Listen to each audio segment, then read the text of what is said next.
Here we go.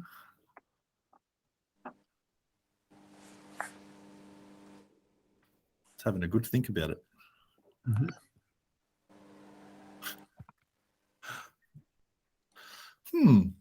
Awkward. I think it's recording now. It says recording on my scene. Now it's recording. Hi, everybody. Thank you. Welcome. Thank you for joining us today for the 5th month of May 2022, our Learning with Google 2022 webinar series. We do these every Thursday, third Thursday of the month at 3:30 Australian Eastern Time and 5:30 New Zealand time, and various other time zones all around the country. So thanks for joining. My name is Chris Betcher. Before we kick off, I'll just like to start with acknowledging the traditional owners of the lands on which we meet. I am not in my usual land today. I'm actually in Brisbane, so up on, I believe it's Yuggera land. And so we'd just like to acknowledge the traditional owners of the lands on which we meet and whose cultures and customs have nurtured and continues to nurture this land. And we honour the presence of the ancestors who reside in the imagination of this land. And then heading over to, heading over to the other side of the ditch to New Zealand, my good friend Fiona Grant has very kindly offered to do this one. Ngā mihi nui. Kia ora whānau, ngā mihi nui, kia koutou katoa, kia papa tuanuku, tēnā koe. Ki te whare, tēnā koe, ki te tupuna, tēnā koe, tēnā koutou katoa. Tihei mauri ora. Thank you, Fiona. Much appreciated. You did a much better job than I would have. Wherever you're coming from today, you're most welcome to join us. Welcome to the Google for Education team. We are a small but mighty team to support Google for Education across Australia and New Zealand. As I said before, my name is Chris Betcher. You can see me down the bottom there. I joined today by Jay Atwood, and I think some of you may not have met Jay before. Jay's relatively new to our team, but certainly not new to Google. If you've ever had a spreadsheet question, Jay is the person who can answer spreadsheet questions. Does pretty amazing stuff with spreadsheets. So today it's Jay and I. Steve might jump in later. He was caught up with something else. Kimberly is on a plane flying to the US. I don't know. The team is all over the place today. So you're stuck with us. I think yes. Paul is in Korea. It's crazy. I am coming to you, as I mentioned, from Brisbane Ashgrove State Library, because later this afternoon we are launching the Brisbane GEG, first inaugural meeting of the Brisbane GEG. And so we might actually overlap a little bit into that, and we'll talk about that at the end. So a few things we want to cover today. Our topic today was talking about digital fluency and digital responsibility. And there's a few things we're going to touch on, and you can see them there on the screen. And Jay and I will attempt to talk you through some of these things as we go through. We've got, thank you, Jay. But are you bringing them in? Thank you. I'll bring them in, yeah. I'll answer the door here for you. The doorbell keeps going off. So we're talking applied digital skills, see us first, be internet awesome. We'll tell you about the security checkup that's built into the Google account that you may or may not know about.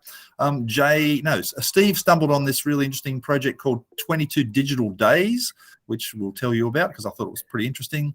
I just want to tell you about a thing coming up that our big Google is doing called the Anywhere School, and then we'll look at some of the stuff that's new to Google in the last 30 days since we've done the last one of these. And then, as I said, if we have time at the end, we're going to try and cross over into the launch of the GEG. Lots going on. So applied digital skills.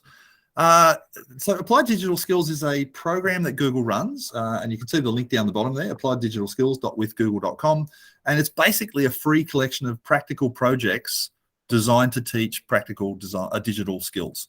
When you launch it, even if you as a teacher don't know how to do some of this stuff, what's great about this collection is you can go in there and each lesson actually has its own instructions and its own video tutorials. So even as a teacher who may not have those skills, you can get your kids learning these skills as well. It also integrates directly with Google Classroom, and we're adding new lessons all the time. So I'm going to just come out of this and jump over into there because we'll look at a little live demo. And then I might get Jay to actually run us through one of these things. So I'm just going to go over here. This is the Applied Digital Skills website when you come to it for the very first time. Actually, let's not go to the dashboard. I want to show you the main page. which is that one. Okay, so when you come to apply digital skills, this is what it looks like. And the idea of it is once you log in, and you can see I'm logged in up here in the corner, you then tell it whether you're a teacher, a student, a learner, or a parent or guardian. I will say that when I was teaching it at school, and I taught computing for a long time in high school, and I had this great resource book that I bought somewhere, and I forget what it was, but it was a whole bunch of practical activities for kids to do. And it was honestly one of the best purchases I ever made as a teacher, because it always gave me teaching ideas about what I could do with the kids when I wasn't sure what I was doing. That's basically what applied digital skills is. So you can come in here, log in, and then browse through. So Jay, I might stop sharing and you can throw your screen up, because you're going to walk us through how this actually works, right? Yeah, let's see if I can pull up the right window. Not hang up. I'm going to stop sharing. Hand over to my friend Jay. All right, let's try this one out. Okay, am I sharing the right screen here? You guys see me scrolling back and forth? Okay, sure cool. can. Sorry, I didn't mean to make you sick there or anything, but the applied digital skills, curriculum it's pretty cool. It's very well developed, and some great features about it that are built right into it that integrate with Classroom already, which is fantastic. So I'm going to go through. I'm going to browse, just look at the lesson collection that they have here, and it's great because they do have everything from late elementary all the way up through adult learners, and these are updated. Every once in a while, you get some new ones that get thrown in here into the mix. But they have our filtering tool here on the left-hand side when you go in and you browse them. And I'm just going to go into a high school one. And of course, like Chris said, I am kind of known to like a spreadsheet or two in my life. So I'm going to just look and see where that what comes up here. And you can go through and see we have 44 different lessons all about spreadsheets, everything you wanted to know and how you wanted to use it, about using a spreadsheet in your class. So when people say, oh, I can't ever do anything with them, well, here you go. Here's all kinds of things. Especially, I saw some in here as well that are related to art, for example, some nerdier topics like machine learning and Earth Day, geography and Earth environment stuff. So we've got a wide variety of different topics that we have. It's nice. Each one of them has, its length and everything listed right there as well. And you can hear right from the beginning, from this first screen, you can add it into your Google Classroom. Okay, you can share it directly to Classroom. So I'm going to do that with, well, let's pick one. Actually, I don't know. I'm going to do, see if here at the top. This is sort of by popularity. Let's go down. Let's do the most recent. I want a new one. So let's see. I like that you can sort it by most recent and most popular. I hadn't noticed that. Yeah, it's good. I actually kind of wanted to find the least popular, so I guess I could scroll to the bottom and find the oldest. But we can do all sorts of them here. Understanding your digital footprint. That's one that we're talking about, safety and everything. Yep. Let's take a look at that one. So when you open it up, you've got the basic information about it, an example, outcome, which is kind of nice. You can see what it's supposed to look like in the end, and all of the description of the activities, including the skills that are linked to the digital skills curriculum. And then here goes, it walks you through each of the steps one by one, the videos, the assets that you need, the quizzes, and everything that's already built into it. Okay, so that's on this first tab. We have on the second tab here some teaching materials, and that's where we have other materials and videos and everything like that you can include, and you can use certificates of completion after they've done it. You can hand that out to you. So it's all to your students. It's all built right into the lesson for you, which is kind of a nice. I like that you can download the videos too and make them available offline. So you can, if you have an unstable internet connection, that's something you wouldn't have to worry about. So Jay, can you scroll up again? Under the start button there, it says share to, and it's got Facebook and Twitter, but that other little icon there, that is a Google Classroom icon, right? That is a Google Classroom icon. It doesn't really show up very well in black and white, does it? But it is, that is share to Classroom. So I'm going to go ahead and click on that, and I've set up a sample class, and it's going to ask me that. Let's go into Jay's. You can choose an action. I'm going to create this. I'm going to share it as an assignment. And I'll go ahead and go there, and it'll drop me into the basic page here for entering information about our class assignment. This is a class assignment. So it makes it super easy to once you identify a project, just to push it straight out to the kids and have it tracked in Google Classroom and track exactly. Else, yeah. Yep. So you can use all the features. Yeah, you assign particular groups of students you want, and deal with the assessment criteria and all that kind of stuff right here. Yeah. And then when you assign it, it'll just drop it right into your classroom's feed for you. Okay. Can you just go back to the applied digital skills? Yep. And so to preview it, how would a teacher preview it? Just by clicking start, I believe. So here we go. So it's going to drop these materials in for you, right? So you've got your lesson or your video resources, instructions for you, so you know what to do as you're going along with it, and share that presentation. In this case, you're going to be sharing a spreadsheet with your class, and you are going to be working through that together. Your students submit their work on the page, and they can view it during my classes. So you can look at it here through this interface, but you can also, like I said, push it directly into Classroom. So if we have the transcript down here below it as well. Yeah, that's really so cool. It walks you through step by step. And so each of those videos will just basically walk the kids through what they need to do to learn the skills. Exactly. So they're quite short. So this is only 1:42, and I'll just start playing one. We can kind of skim through it.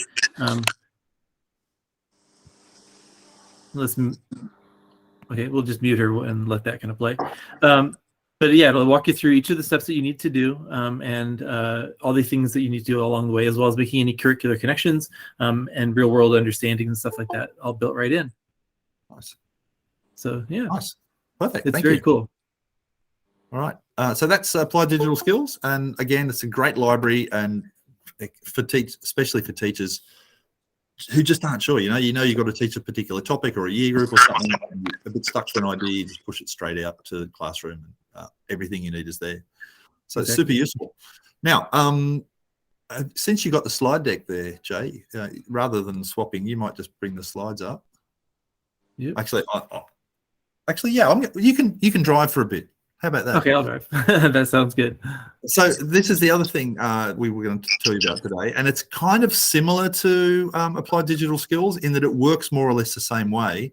So this is called CS First. CS stands for Computer Science, and it's a computer science curriculum. So it's a little bit like Applied Digital Skills, except it's specifically about computer science. So if you've been paying attention, we couldn't really avoid it. The big push in schools over the last sort of 5 or 6 years is there's been a lot of talk about coding and STEM and computer science and understanding the way kids use this stuff. So what this is a computer science curriculum built on Scratch. So Scratch is a computer programming environment for kids that comes out of Massachusetts Institute of Technology. Phenomenally great tool for kids to learn programming. But the trouble with Scratch is that, again, if the teacher doesn't know how to use Scratch, then that often becomes a limiting factor for the kids. So what CS First does is it applies that same sort of principle we're using in Applied Digital Skills, creating libraries of lessons and ideas and thematics, projects, and then supporting it with video and notes and stuff, so that even with no computer skills from the teacher necessarily, kids can pick up these skills. A lot of schools will use this either as part of their curriculum, which you can 100% do, but I've also seen a lot of schools use it for things like lunchtime computer clubs or after-school computer clubs, or that kind of thing where you're getting kids involved and they're working at their own pace. Donna, you have your hand raised. I do. You can tell I'm back in school. Can the teachers, if they assign the kids a activity through CS First, can they see what the kids are doing in Scratch through the CS First interface? So I know that it integrates with Classroom. So again, you can pick specific modules and things out of CS First, push it out to Classroom, and have the kids doing it that way. And I'm seeing Dr. Craig Hansen here is jumping in with his 10 cents worth. So Craig, you want to unmute, because you just said in the chat there, because you've been using this quite a bit with your kids. So I'd love to hear what you're doing with it. We had it in Jakarta. I used it in Jakarta when we were there, and we had a large space. So I had 75 kids at a time doing it during an elective session, and we had the grade 9s and the grade 10s could choose to do this or do dance or do drama or something else. And so, yeah, I could see the progress. I set up the classroom. I shared the link. No one else could get into it. I guess like the previous one, Applied Digital Skills, it's got certificates, promotional materials, letters to parents, badges, stickers, and we did all of that, and we made banners. So when the kids walked into school, there were banners there, and we made footprints on the ground for kids to see, to walk in and sign up, and made a big deal about it. That was probably 5 years ago, and they were adding new lessons every few months, series of lessons around topics, and I found it extremely easy to set up and use, and I could monitor and see the progress of every child, and they could see where they were going, and their report card reflected that progress, and their parents could see it as well. So there was no arguing about, did I do it or didn't I do it? I love how we didn't script that at all, Craig, but you just jumped in with that knowledge and filled in a whole lot of gaps that I couldn't have probably filled in. So that's awesome. Thank you for doing the invoice is in the mail. Just out on that, how did you find that the kid, like, how did you feel that their progress as coders, young coders, like, did it make a big difference? It did. After this, we had a coding class led by one of the senior kids, and that was an elective after school, and the students moved to that class after doing this. So it piqued the interest. It wasn't for every one of them, Yeah. but they certainly enjoyed it, found it easy to use. They can problem solve and work together, put on their headphones and listen to music. And it was a nice way to do it. And it wasn't heavily dependent on my skill set, which my skill set was at a 0 or less than near 0. And so they were able to help each other and progress through. So it was really, really effective and developed that that interest for those that wanted it. And we did a big push about possible careers in the future as well with the stuff from Hour of Code. So we used those videos as well to motivate the kids to have a go. I love it. Thank you. I think you raised a really important point there, and that is that, like, not every kid was that interested in it. And why that's important is because not every kid's going to be interested in coding in the same way not every kid's interested in sport or dance or art or anything. But you expose kids to these things, and the ones who are like, they find their niche, you know. So yeah, super great. Awesome. Thank you for sharing. Jay, you're driving the slides. I'll get you to go to the next one. Okay. The third program we wanted to talk about as part of our digital fluency and literacy is this one called Be Internet Awesome. And I think this is actually amazing. And Jay, I might take the screen share back, if that's okay. Okay. You can have it. Okay, I think I got it. Boom, and done, and okay. And again, if anyone has used this in their classroom and is on the call and wants to jump in like Craig just did and talk about it, we'd love to hear your classroom stories. So Be Internet Awesome is a program that's been developed to teach digital citizenship and digital literacy to students.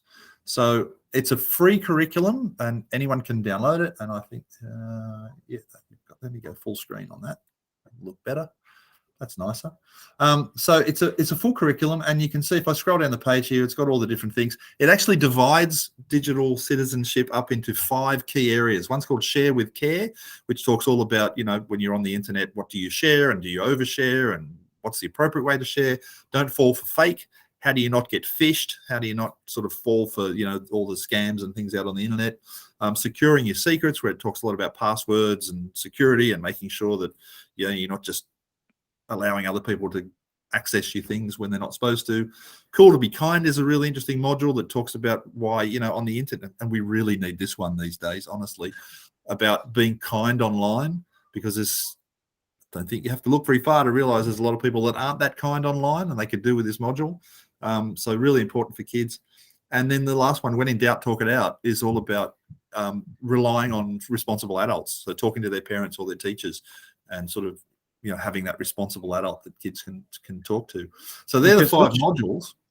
Which age group is this more keyed towards? I believe it's targeted towards sort of upper primary, lower secondary. Okay.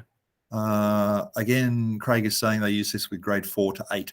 Yeah, awesome. Yeah, it is a pretty cool curriculum. And here's the thing. Now, when everyone comes to this, the first thing they see is this thing called Interland, right? So let's get that out of the way. There is a game attached to this called Interland. And if you click on that, it will open up. It'll load. It takes a moment to load because it's biggish. But it's like a video game.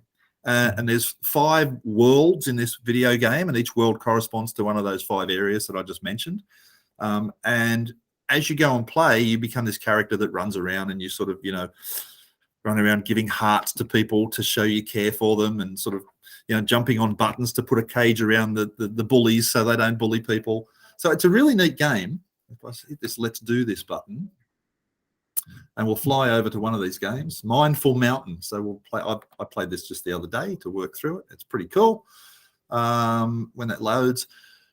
Now, kids love games. They love playing the games. And I think sometimes, one of the traps I see people fall into when they get into this is they see the game and they kind of think that's all there is. There's so much more to it than that. So when you zoom in there, I think the frame rate on that is okay over the video call. Yeah, it works.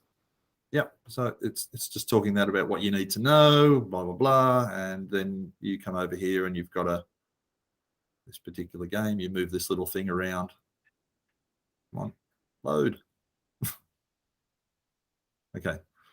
So it loads, and then you get this little thing here. It tells you what you got to do. Yes, we're going to get the secret password to the treehouse. Who should we share that with? And then, there's the friend over there. So the idea is you put the secret password in, you push this little thing across, and then you fire the gun, and hopefully, oh, I didn't do it right. So I pressed the wrong one. But it's a video game, and kids really dig it. So, but that's the thing. Not to get sort of too trapped into that. Let me pause that and get out of there. How do I get out of there? Oh, yeah, I just closed that. Okay, so what I want to draw your attention to as teachers, yeah, the game's good, but come up here at the top, you've got families, educators, some slides, news, and so on. If you go to the educators section, this is where the real meat is. There's the game, but scroll down, and you've actually got this whole curriculum here that you can actually download in multiple languages. ISTE. If you click, and it's all ISTE aligned with the ISTE standards. So when you come in here and you look at this, and Jay, I'll let you deal with that one. There you go. Thank you. Yep. So you've got this whole curriculum here with a table of contents and activities and all the teaching notes and all the teaching activities. Everything you would need to know to launch a digital citizenship program with your kids, it's all here. And it's all aligned to the ISTE standards, which are kind of the global standards for this kind of thing. So all the activities are there. Fiona has her hand raised too. Bingo cards there. All the bits and pieces for all the different activities, frequently asked questions. It's all there. So Awesome. That's, to me, that's the real meat here. Once you teach all that stuff, yeah, it's good to go to the video game, give the kids some fun to play the games and reinforce the concepts. But all the important stuff, I think, is in that curriculum. If you go, Hey, Chris, Fiona has her hand up here. Oh, sorry, Fiona. Yes. Actually, Chris, most of it you've actually covered. I was going to recommend. I've used it in conjunction with our digital citizenship program that we already have. And what probably attracted me to it first was the use of the language. So we've always focused on elevating the positive language, and that relentless focus on that. And when this program first came out, and I saw it actually at first time at ISTE, that was what attracted me to it initially, was that positive language, be internet strong, be internet brave, be internet kind. I find that the content that's in here is really great. It gives me an option to edit and change, and I can repurpose to suit the actual learners I'm going to be teaching. And then I find that we got the most out of using the little games at the end, because if we've kind of empowered them with that vocabulary and that positive language, then when we play the games, I get them to pair up and discuss what their decision making process is around that as well, and it becomes a lot more of a richer experience for them rather than just going straight in and playing a game. Yeah, 100%. Yeah, that's great. Thank you for sharing that. It's really good. That link that I clicked before, the whole curriculum, It's in English and Spanish, but you can also Internet Alert, Internet Strong, Internet Kind, Internet Smart, Internet Brave, the 5 modules. You can also download each individual module separately, so you don't have to have one huge PDF. The other thing that's really cool in here is there's ready to teach Google Slides, so you can use them directly in your classroom, and they're already enabled for Pear Deck. So if you've ever used Pear Deck, which adds interactivity to the slides where kids can sort of vote and drag things around, it's all built in. So I think it's a fantastic teaching resource for teachers to use as a ready built thing for digital citizenship. There's actually there's a guy here in Australia, Marty McGoran, who's a Google certified trainer, who's built a side gig outside of his teaching career, teaching digital citizenship using this curriculum, and then I think turned it into a full-time gig. So there's some really cool stuff in here. Fiona, Great. thanks for sharing your insights on that. I'm just going to come out of there and go back to our slides. So we talked about that one, we talked about that one, we talked about that one. Okay. Let's just talk about this thing, the security checkup. So I'm imagining everyone in this call has a Google account. You're probably using it right now. And the thing is, when you have your Google account, if I open a new tab here, let me just come back out of full screen mode. If I open a new page, you'll notice that up in the corner here, there's this little logo, which is my account, right? You'll have your photo or your initials or something in the little circle up in the top right. And when you click on that, you have an option to manage your Google account. And it's a really good idea to do this yourself, but also to teach your students to do this occasionally as well, to just come in here and look at their settings. There's a couple of things I want to draw you to here. One is under the security setting here, there's a thing in here called where it says your account is protected, and it says see details. And this will actually give you a security check, and it will actually tell you all the different aspects of your account. And if it thinks it's safe, it'll give you a little green tick of approval. So if you, for example, if you've reused the same password over and over and over again on different sites, which by the way is not a good idea, it will flag that as a potential problem. If you've signed into lots and lots of devices, like maybe, I don't know, gone to the public library and signed in and forgot to sign out, right? It'll tell you that sort of thing here. So it's a really neat idea to come in here and just check every so often to make sure that your passwords are good, you're not signed into any machines you shouldn't be signed into, and so on. Has anyone actually done this? Yeah, you can sign out of other devices that you find that you are still signed into from there, I think, can't you? That's right, yeah. So you can see if I click on this right now, it's telling me I'm signed into a few different things. So like this one here, this MediaTek tablet, for example, I know what computer that is. So it's a Chromebook sitting at home. I don't really need to be signed into it right now, so I can come in here and actually sign out of that device, and it'll sign me out of that machine. So super useful if you've accidentally been logged into something and you forgot to log out or whatever, or just knowing. Sometimes I came in here one time and I was like logged into 16 devices, and it's like, I don't know what most of them are, so I better sign out of them. So it's a good skill to have to teach your kids that sort of stuff. But the other thing I just thought I'd mention, because someone asked me about this the other day, this has nothing to do with the topic we're talking about, but still useful to know, and that is if you go into personal info in here, and you scroll down a little bit, there is a section in here where you can set your language. And I had some people, I'm running a course for some teachers at the moment in Google Classroom. Well, I mean, we're using Google Classroom for the course. And when I kept talking about the done button or the hand in button, and I had teachers going, oh, mine says turn it in. Why does yours say like hand it in? And it's all to do with the language that you've got set. So if you come in here and you look at the language you've got set, you might find that, you've set to the English United States as your primary language, in which case you'll get American terminology rather than Australian terminology.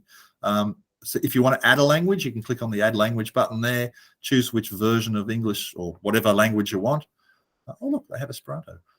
You click on English, and if you pick a language that has multiple variations, like there's lots of versions of English, you can come in here and pick your particular flavor.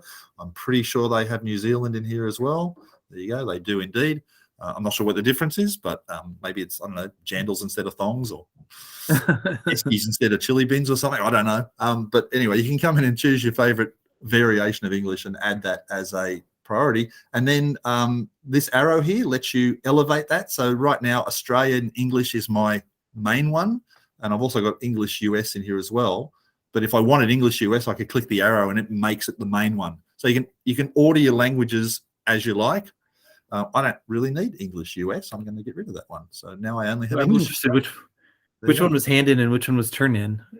Which language? I think hand in was Australian. I think from memory. Oh yeah. Yeah. Interesting. I'd never thought of that. No, actually, I think if you said to Australian, it says mark as done, which is actually a nicer way to say it. Donna. So if you have multiple languages, so I only get my kids to have English New Zealand, but if they have multiple languages, how do you switch to the one that's not your primary language or your preferred language? I think it's one of those things that degrade, and that's a good question. I don't 100% know the answer, but I think the answer is that it degrades gracefully. So if it uses Australian English for something, if it comes across some terminology that's maybe not covered in there, it'll fall back to the next one down. I think that's the way it works. But that's a good question, and I should probably find the real answer rather than just make stuff up. All right, so that's the security check. Really good idea. Show your kids, show your colleagues, and that's good. Now, this is the next thing I just wanted to mention. Our friend Steve, who most of you know because Steve often joins us on these calls, told me about this the other day. I had not seen this before. This is called 22 Digital Days.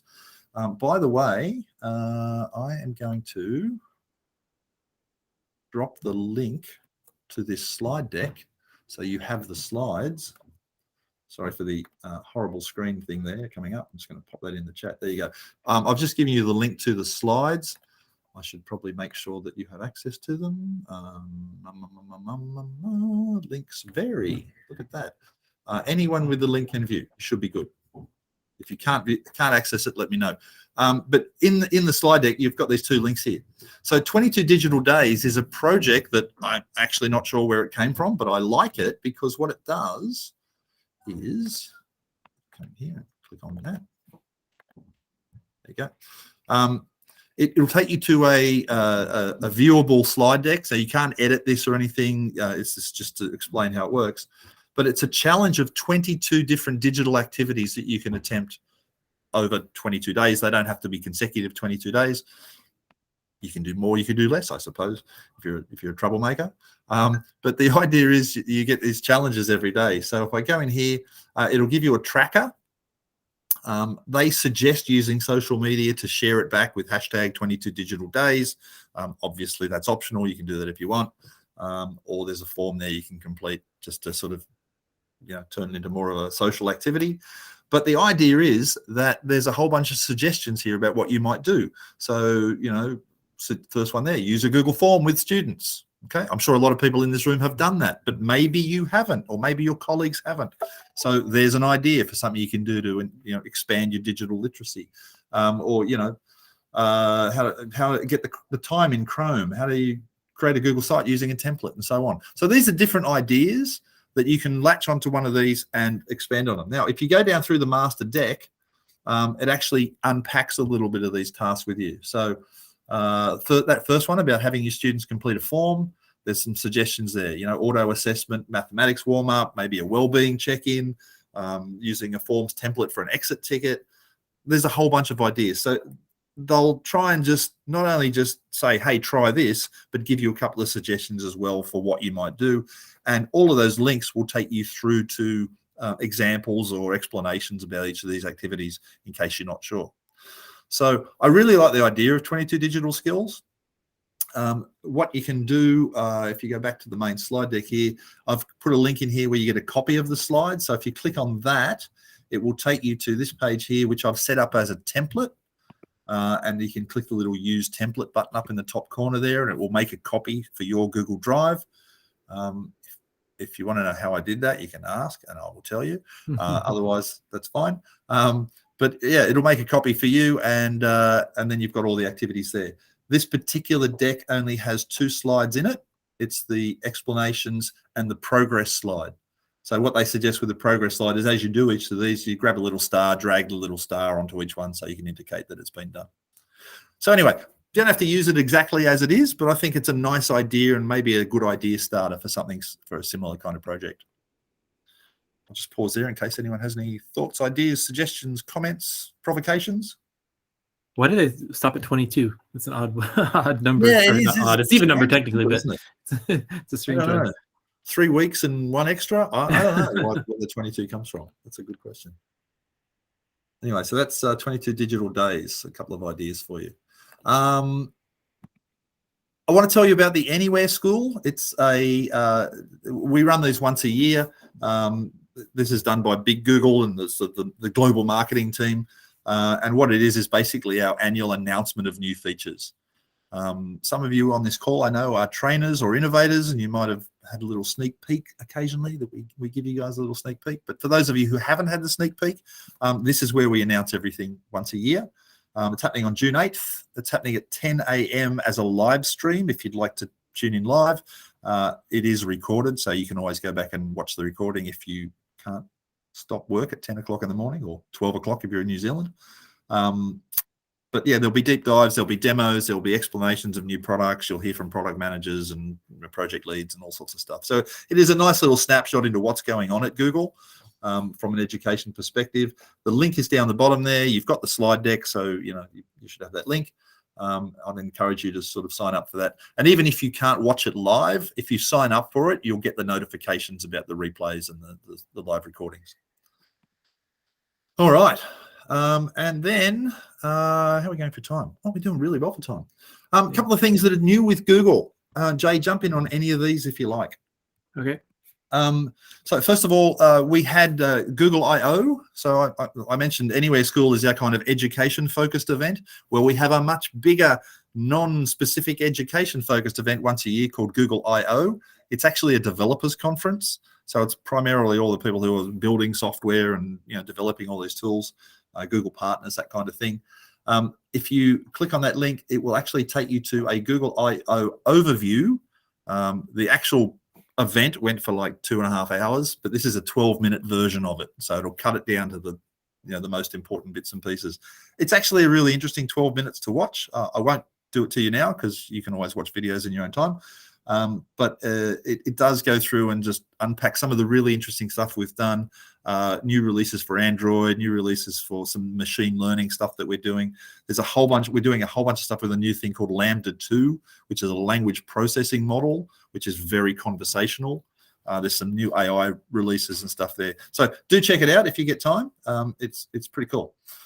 Now, I've linked a whole bunch of other things here. Reorganize menus in Google Docs. I'll open a new Google Doc over here. Let me just go to this tab and docs.new. I'm sure most of you know that shortcut, but just in case you didn't, if you go to the address bar at the top and just type docs.new, you'll get a new Google Doc. And yes, sheets.new and forms.new and slides.new, they all work as well. Even singular, doc.new, I think, does it as well. Yeah, I think you're right, actually, doc.new. So this is kind of just a small thing, but we've rearranged the menu structure in here. So if you're not paying attention to this sort of stuff, you can get caught out where you come and you go to your Google Doc that you've been using for the last 10 years, some of you, and suddenly everything looks different.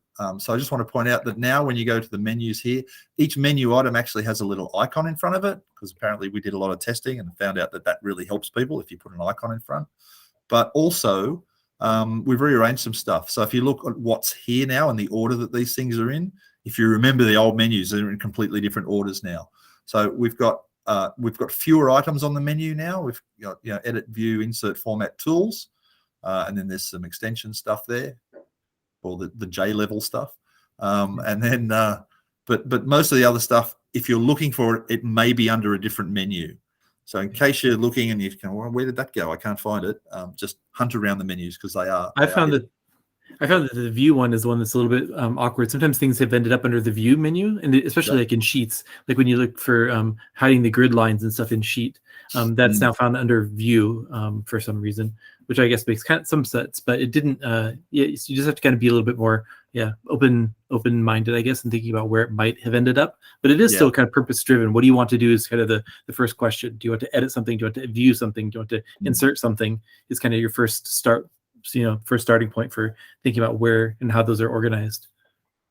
I'll take just a second to just talk about one thing that we do a lot at Google. I don't know if some of you might not be familiar with this idea of what's called A/B testing. So whenever we have an idea for a new a change to anything, really, we do what's called an A/B test, where we create two versions of it. It's a bit like going to the eye doctor and he said, which is better, one or two? So we create two versions of something, and then we track the results of how successfully people are interacting with it. And we obviously go with the one that is the most successful for most people. And by doing that over and over and over again, we eventually iterate towards what seems to work for the majority of people.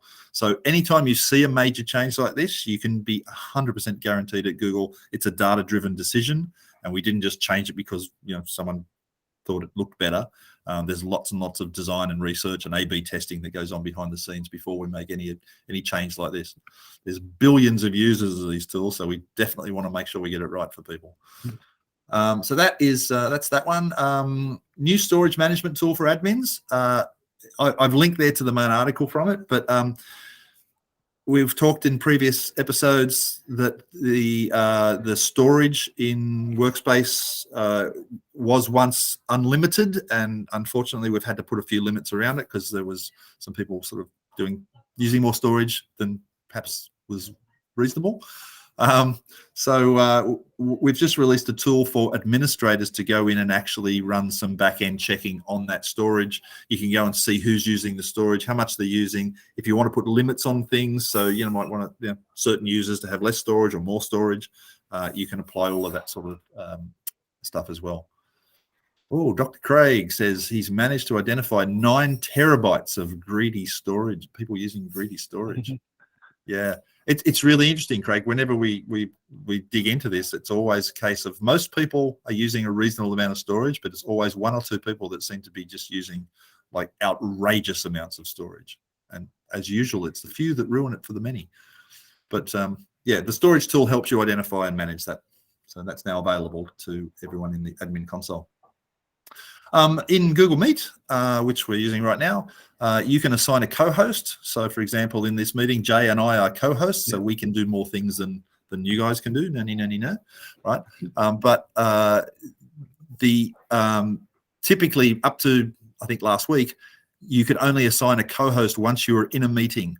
What you can do now, if you go to Google Calendar, and if I just go here to Google Calendar and I click on this little button there. Actually, that's a bad example because that one's already in play. Let me make a new meeting. If I just go into calendar and create a new meeting here and I go to more options, now what you can do when you add the meet call to a meeting and you click on the little gear wheel up here, you've now got an option called co-hosts. And so you can assign your co-host now before the meeting actually starts. So you don't have to wait now until the meeting starts and then make people co-host. You can do it all in advance. And when those people join the meeting, they're automatically elevated to the co-host permissions.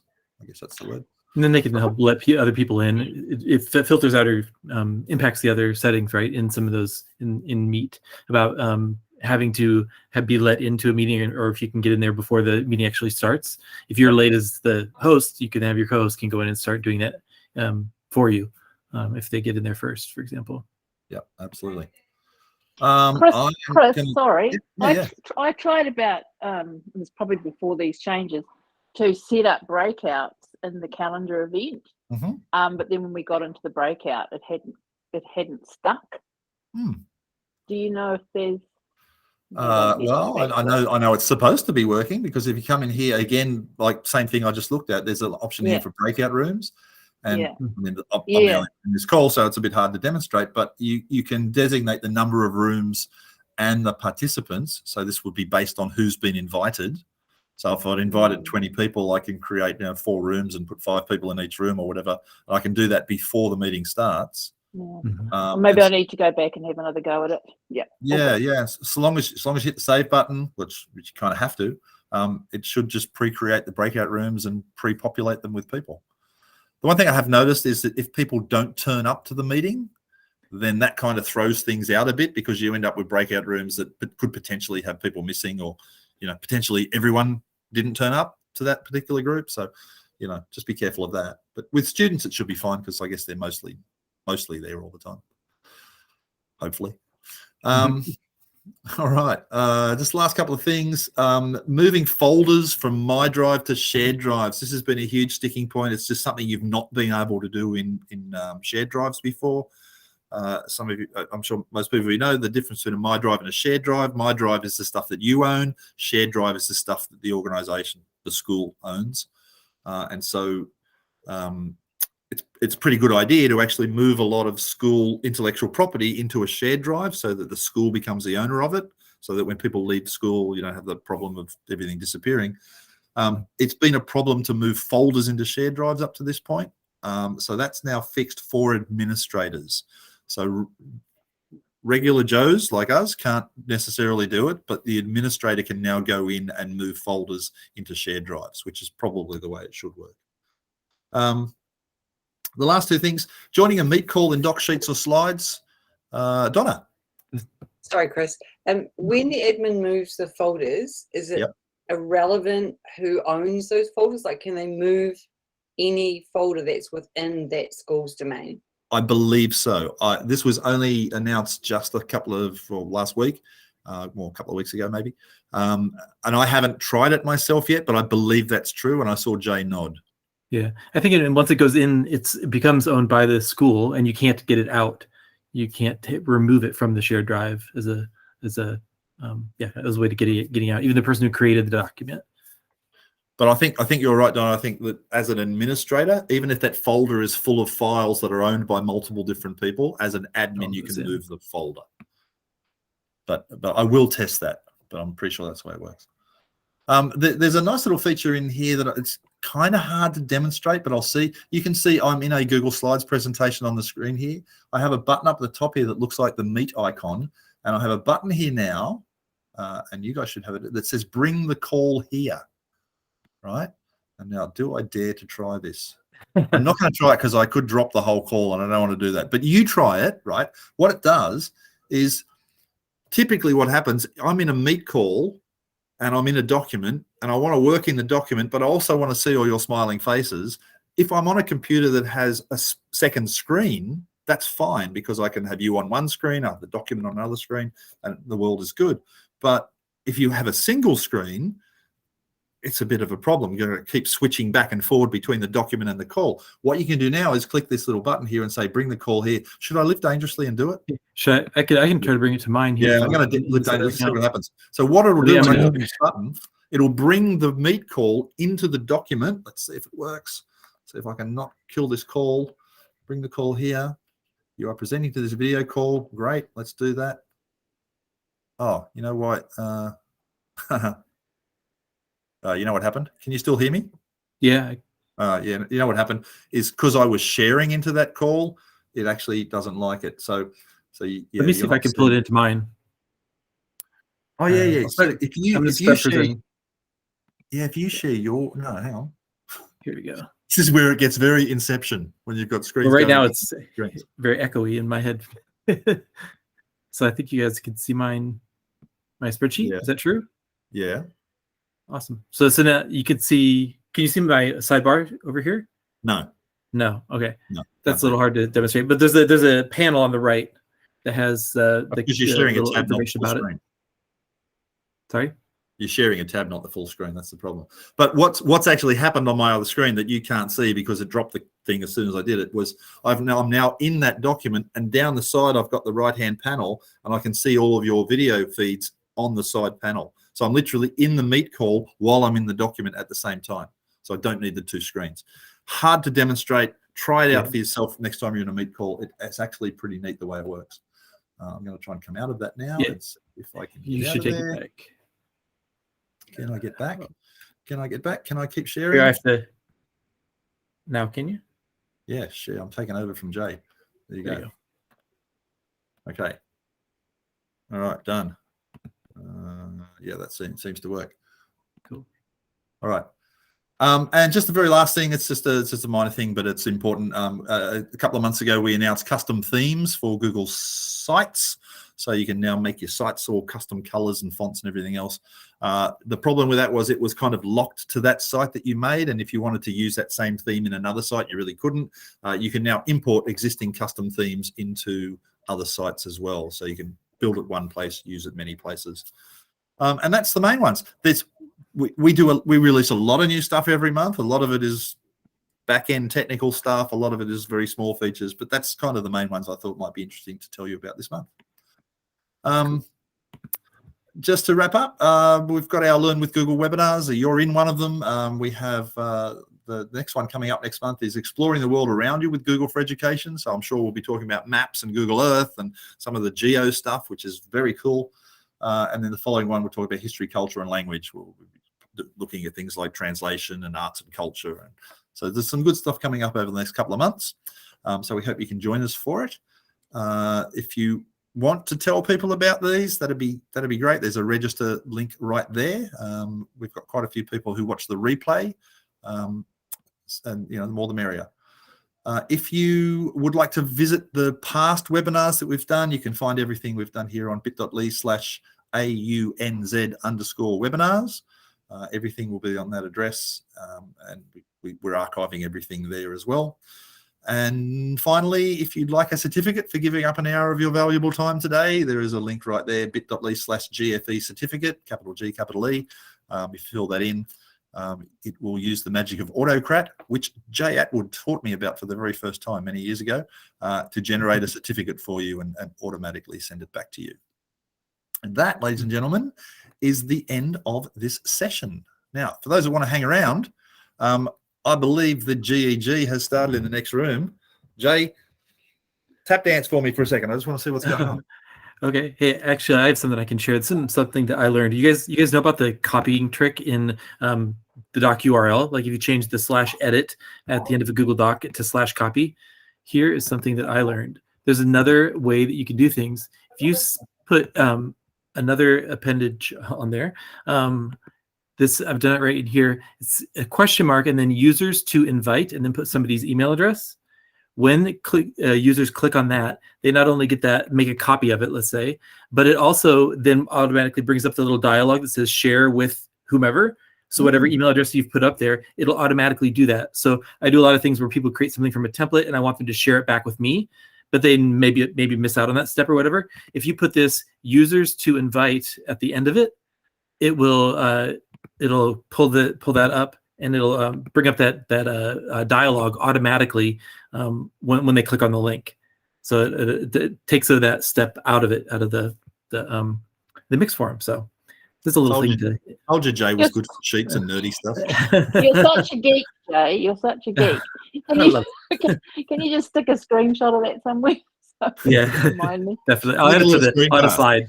I'll add a little slide for it. All right, ladies and gentlemen, I'm going to wrap us up. They have started the GEG in the next room, but it's just going to be too hard to move things around. So I will keep you updated and let you know what happens. But we're very glad to have started the GEG.